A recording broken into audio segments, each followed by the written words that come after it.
દિવાળી અગાઉ પોલીસની આતિશબાજી સુરતના વરાછામાં રહેણાંક વિસ્તારમાં ધમધમતા ગોડાઉનમાં 95 લાખના ફટાકડા કર્યા કબજે। દિવાળીને હજુ મહિના કરતા વધુ સમય બાકી છે, તેમ છતાં અત્યારથી જ આતિશબાજી માટેના ફટાકડાનો સ્ટોક કરવામાં આવી રહ્યો છે। ત્યારે વરાછા પોલીસે રહેણાંક વિસ્તારમાંથી ફટાકડાનું ગોડાઉન ઝડપી પાડ્યું હતું। રહેણાંક વિસ્તારમાં વગર પરમિશને ફટાકડાનો જથ્થો સંગ્રહ કરવામાં આવ્યો હતો।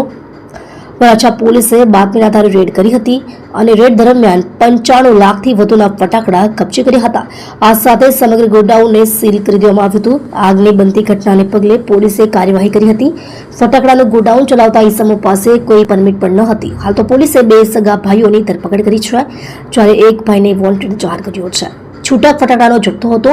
આરોપીઓ મૂળ ભાવનગરના હમીરપરાના ચેતનભાઈ ધરમશીભાઈ સાંગાણી, તેના બંને ભાઈ અશ્વિન અને મોહનજીભાઈ ઉર્ફે મુન્નાભાઈએ સંતોષી નગરમાં પરેશભાઈ દાનાભાઈ આહિરની દુકાન અને ગોડાઉન ભાડેથી રાખ્યું હતું, જેમાં ગેરકાયદેસર સ્ફોટક ફટાકડાનો સ્ટોક સંગ્રહ કરી રાખ્યો હતો। ફાયર સેફ્ટીના સાધનો નહીં રાખી લોકોની જિંદગી જોખમમાં મૂકી હતી।